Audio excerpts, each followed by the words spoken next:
digital marketing here and click enter. Then it will show me the result of that keyword which I typed here.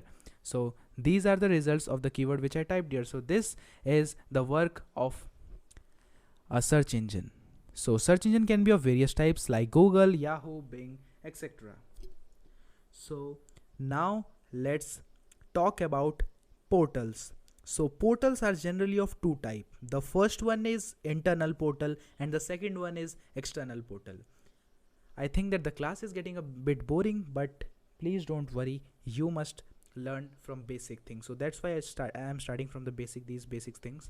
So internal and external portal. So first let's talk about internal portal. Now many business have a company portal, which is a website designed to provide communication and services to employees. For example, it may include a calendar of events such as meetings, product releases, and other important dates.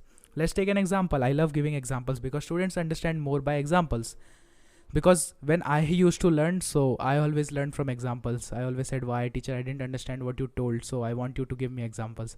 So okay, so moving on to the topic. Now I am giving you an example. For example, you are working in a company like, let's take this. For example, you are working in marketer.com, and marketer.com has a portal for all its employees. Means if you log on to marketer.com, I am giving an example that is not real. Let's take an example that you are working in marketer.com and they have a they have a portal for all those people who work here. So you can log into their portal, you will be given a username and a password, and you will log into that portal, and then you can talk to those employees who are in marketer.com, or you can talk to your seniors, or your boss, or anyone, but who is working in marketer.com.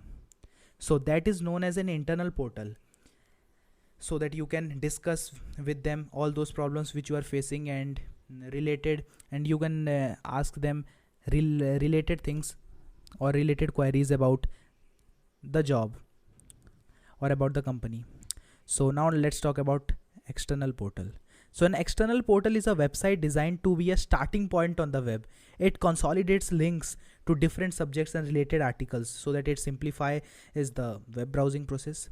Like Yahoo, for example, it is a well-known portal that includes categories such as news, sports, finance, shopping, movies, politics, tech, etc. You can see here, if I type here Yahoo and then I click here, then you will see various news, sports, and finance also. So let me show you. Oh my god, my computer is a bit slow, sorry for that. So if I click on here Yahoo, sorry guys, my computer is a bit slow.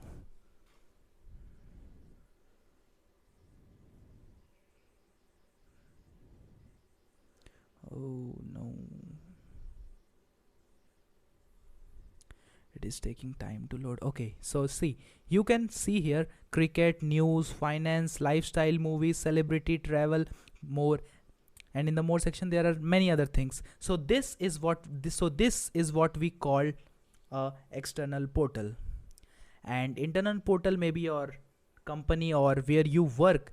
That place must have a website. Means for example, I am working in a school, or for example you are teaching in a school, so that school might have a website of it, and that website, in that website you might be given a username and a password so that you can log in and contact with all your members of that school, or all the teachers in that school. So that is an internal portal in which you communicate with the fellow members of that community.